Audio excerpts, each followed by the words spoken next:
والله يدعو إلى دار السلام ويهدي من يشاء إلى صراط مستقيم.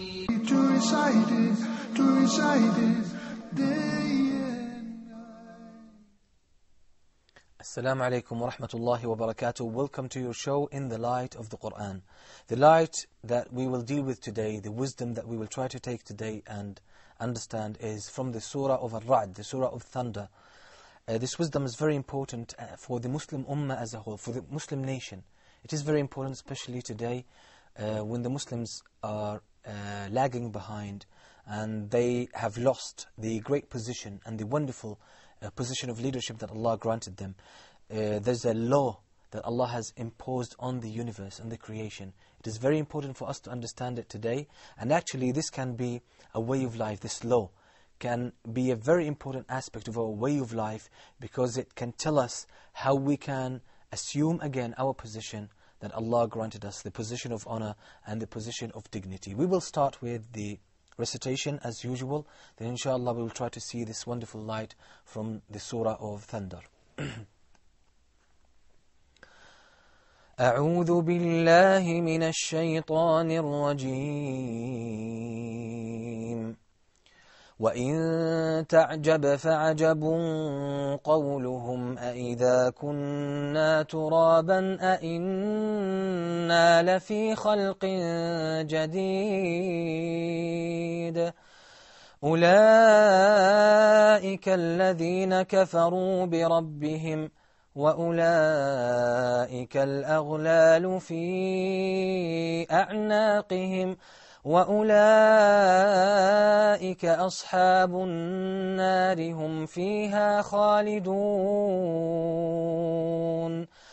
ويستعجلونك بالسيئة قبل الحسنة وقد خلت من قبلهم المثلات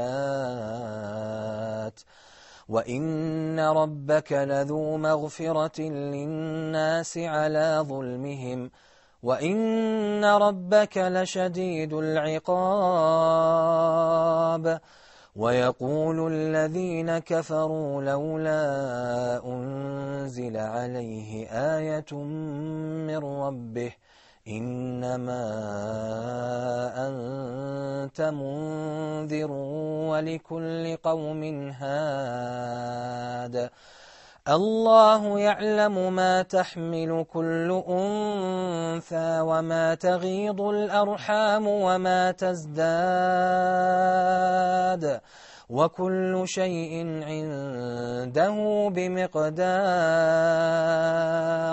عالم الغيب والشهادة الكبير المتعال سواء منكم من أسر القول ومن جهر به ومن هو مستخف بالليل وسارب بالنهار له معقبات من بين يديه ومن خلفه يحفظونه من أمر الله إن الله لا يغير ما بقوم حتى يغيروا ما بأنفسهم إن الله لا يغير ما بقوم حتى يغيروا ما بأنفسهم وإذا أراد الله بقوم سوءا فلا مرد له وما لهم من دونه من وال.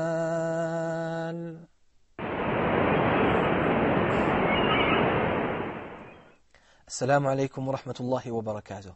Now this beautiful surah gives us a very important wisdom. Before we delve into the wisdom, we will just mention or translate some of the meanings of the verses that we recited before the most important light that we will deal with today.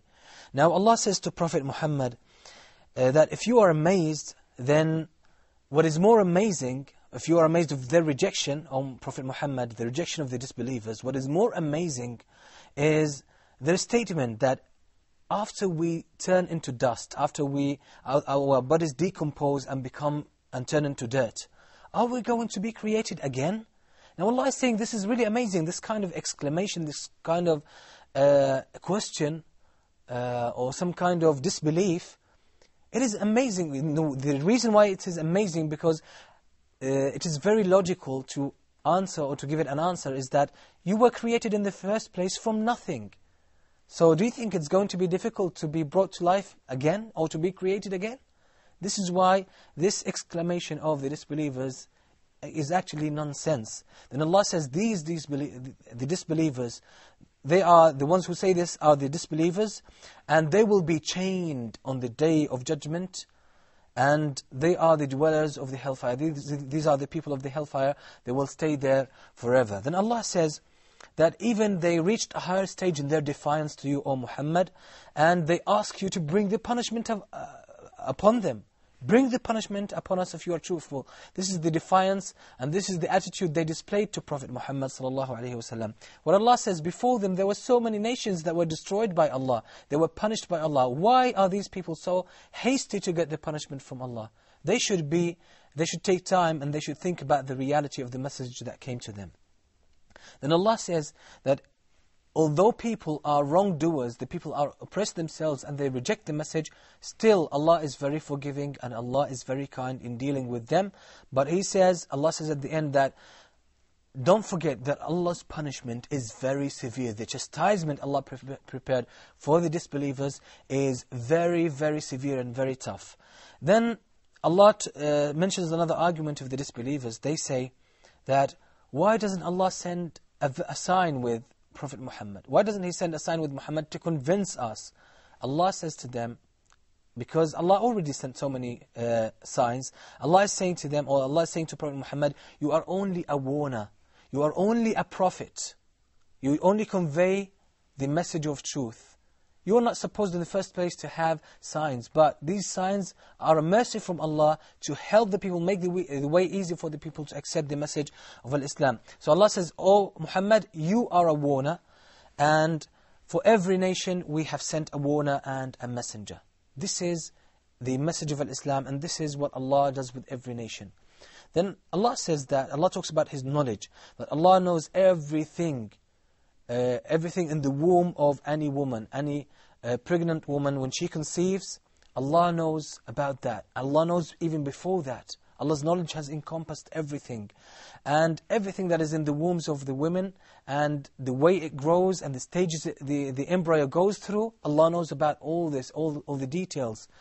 And Allah says that everything that He created is set according to a measure, a precise measure. So everything has a specific time.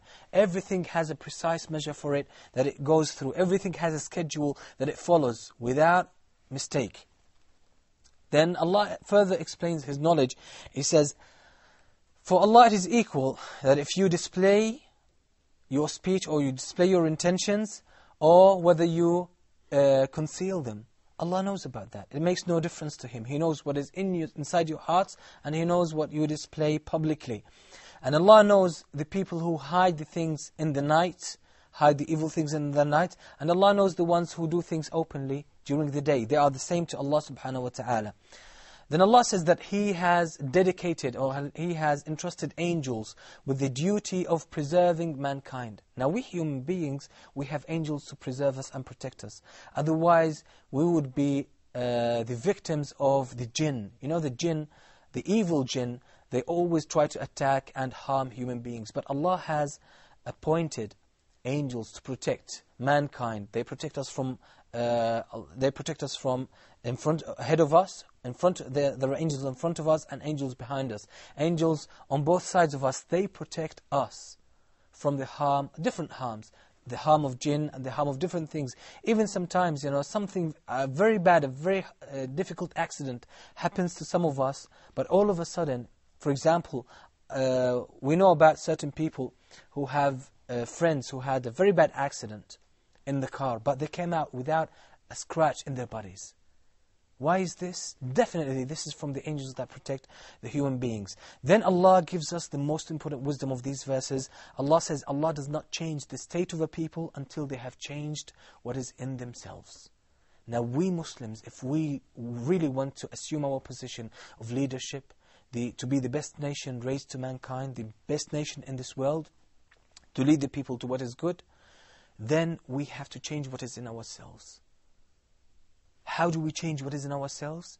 It is by applying the religion of Allah, absorbing it, studying it, learning it, and then getting deep into it, and then apply it in all our affairs and live by it, live by the light of the Qur'an. If we do that, if we take upon ourselves the effort to improve ourselves, to cultivate ourselves according to the teachings and the light of the Qur'an and the Sunnah, then Allah will change our state. We will no longer be humiliated. We will assume the position of honor and dignity that Allah prepared for us, that Allah wanted us to be in. So this is the rule that we should understand. This is the wisdom and the light of today that we should focus on. That Allah does not change the state of the people until they have changed themselves.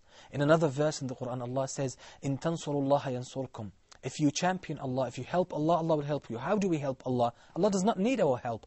But actually this verse means if we champion the religion of Allah, if we apply the religion of Allah and live by the light of the Qur'an, then Allah will give us victory. Allah will help us and support us. So it is an equation. It is a deal, a contract. If you fulfill the religion of Allah, if you follow the light of the Qur'an, then Allah will help you and Allah will change your state to a better state. So where do we put the religion? Where we place the religion of Allah in our souls and in our hearts, Allah will place us in this world. So if the religion of Allah, if the Qur'an and the light of the Qur'an and the Sunnah are number one in our lives, Allah will make us number one in this world. Allah will make us the nation number one.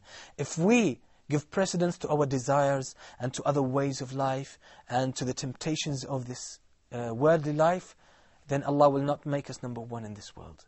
So it depends. And Imam Ahmad ibn Hanbal, may Allah have mercy upon him, has a wonderful statement. He says, if you want to know the religion of a person, see where he places if you want to know your position in the sight of Allah, see or check out the position of the prayer in your heart. So if the prayer has a high position in your heart, in your life, you give it great attention, then you are high in the sight of Allah. You are in exactly the same position, or in an identical position in the sight of Allah subhanahu wa ta'ala. This is a rule, one of the rules Allah created for this universe, for this world. If we want to change, then if we want to change our state, we have to change ourselves. Now if you want to succeed, this is actually true as well when it comes to the worldly matters. If you want to be a successful person, then you have to impose discipline in your life. You have to teach yourself discipline, and you have to follow the laws of the successful people. So let us take this light, take this wisdom, beautiful wisdom, and apply it in our lives so that we elevate our nation, the nation of Islam, get it to assume its position, the position of being number one in this world, the position of leadership, the position of the best nation ever brought forth, ever raised to mankind. Now until we meet with another light from the wonderful lights of the Qur'an, I leave you in peace. Wassalamu alaikum wa rahmatullahi wa barakatuh.